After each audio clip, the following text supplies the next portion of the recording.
Assalamualaikum, hai semua. Di video kali ini saya berbagi resep puding coklat terfavorit. Ini saya buat dalam versi banyak ya teman-teman. Ini 100 cup.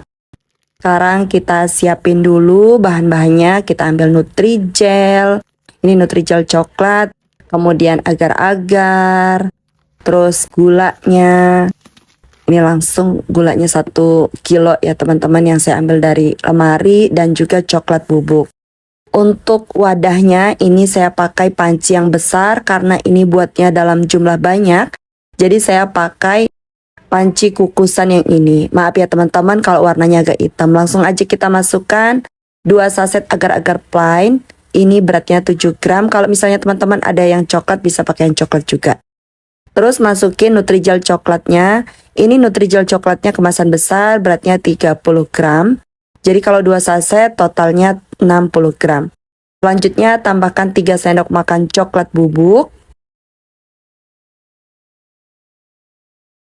Dan kemudian 500 gram gula pasir. Nah, ini dari 1 kilo tadi saya pakai separuh ya teman-teman. Jadi kurang lebih 500 gram. Tapi untuk gulanya bisa disesuaikan lagi dengan selera masing-masing. Selanjutnya, ini akan saya aduk-aduk sampai betul-betul tercampur merata, supaya nanti pada saat diberi cairan, untuk Nutrijel dan juga coklat bubuknya ini tidak menggumpal. Jadi kita aduk-aduk seperti ini bersama dengan gulanya. Ini adalah salah satu tips membuat puding Nutrijel coklat ya teman-teman. Kalau misalnya langsung kita siram dengan air, nanti akan terjadi gumpalan. Nah, diaduk-aduk seperti ini.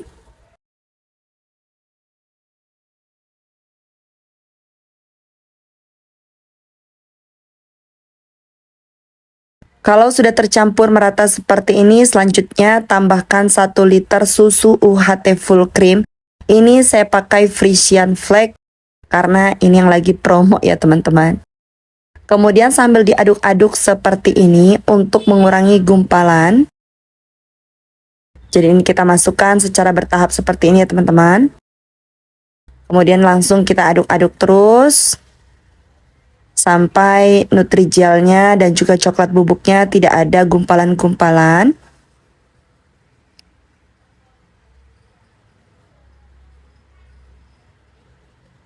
Kalau sudah tercampur seperti ini, tambahkan 3 liter air.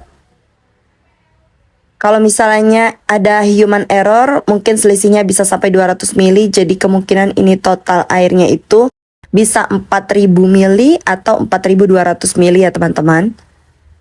Kemudian ini diaduk-aduk hingga tercampur merata. Dan selanjutnya ini akan saya masak. Gunakan api besar juga boleh ya teman-teman. Tapi harus terus diaduk-aduk seperti ini sampai mendidih. Kalau kita masak Nutrijel, masak puding coklat, itu tidak boleh ditinggal-tinggal. Jadi kita harus terus aduk-aduk sampai pudingnya betul-betul mendidih. Dan memasak puding ini juga harus betul-betul sampai mendidih ya teman-teman. Supaya nanti pudingnya itu tidak mudah berair, juga tidak mudah basi. Ini aku gantian teman-teman ngaduknya sama suami.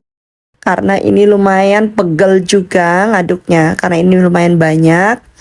Jadi suami ikut ngaduk bantuin.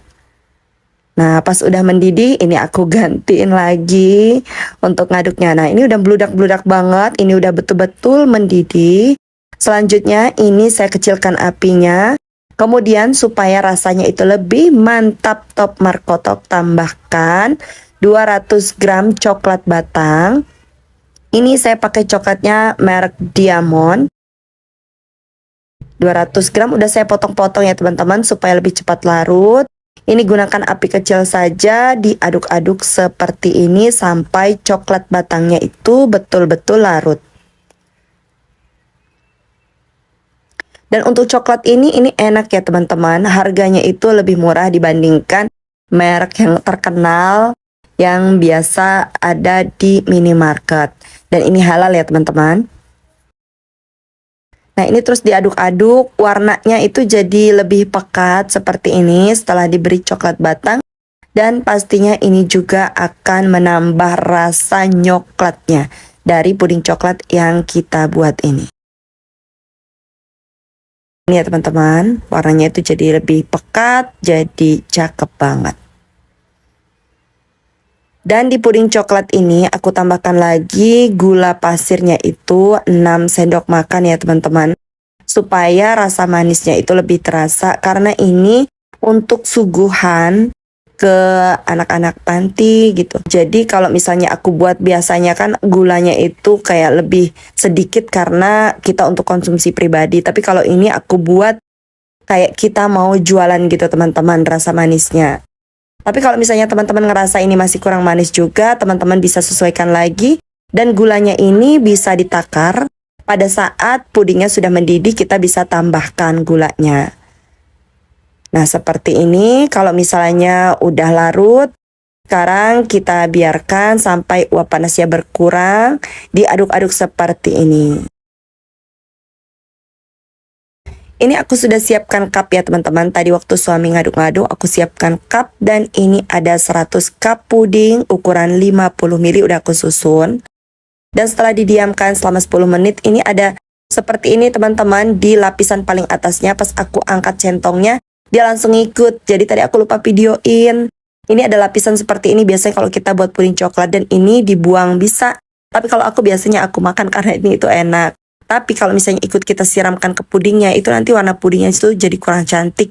Ada buih-buih putih gitu teman-teman di atasnya. Nah, kalau uap panasnya sudah berkurang seperti ini, langsung aja ini kita tuangkan puding coklatnya ke dalam cup. Seperti ini ya teman-teman, sampai di garisnya aja. Jadi kita tuang pudingnya itu jangan terlalu penuh, karena kalau misalnya kita tuang terlalu penuh, nanti pada saat ditutup itu bisa kena ketutupnya dan itu jadi kurang cakep teman-teman. Jadi nah seperti ini sampai garis, ini sudah sangat pas sekali. Kalau misalnya teman-teman nuangnya itu supaya nggak ada buih-buih putih di permukaan pudingnya, terus nggak ada gelembung-gelembung, jarak antara kita nuang ke cup itu jangan terlalu jauh, jadi nggak terlalu banyak gelembungnya. Kalau misalnya ada gelembungnya, teman-teman bisa pecahkan pakai tusuk gigi atau diambil pakai sendok juga bisa. Nah ini karena ini untuk suguhan juga ya teman-teman, jadi usahakan benar-benar rapi, juga bersih, dan pastinya ini harus enak. Kalau misalnya ada cipratan-cipratan di pinggiran bagian permukaan cupnya ini, nanti pada saat pudingnya setelah beku sebelum diberi tutup, bisa dilap dulu menggunakan tisu. Jadi ini harus benar-benar bersih ya teman-teman, itu yang perlu diingat. Nah setelah selesai semuanya dituang, ini akan saya biarkan di suhu ruang, dibiarkan hingga betul-betul set. Ini juga jangan ditutup dulu ya teman-teman kalau belum benar-benar dingin dan belum benar-benar set. Supaya nanti pudingnya itu nggak mudah berair. Nah ini akan saya biarkan, jangan dimasukkan ke kulkas ya teman-teman. Dan ini setelah selesai subuh, ini kurang lebih udah 5:30 ya teman-teman. Ini udah benar-benar set, udah benar-benar dingin. Aku mau tunjukin dulu ke teman-teman tekstur dari puding ini tuh, dari potongnya itu lembut banget. Tuh kelihatan ya teman-teman. Dan ini tuh langsung pecah di mulut. Enak banget teman-teman, pokoknya ini recommended untuk ide jualan ataupun untuk sekedar cemilan bersama keluarga, atau misalnya teman-teman mau buat dibagi-bagi untuk Jumat berkah misalnya gitu. Pokoknya recommended banget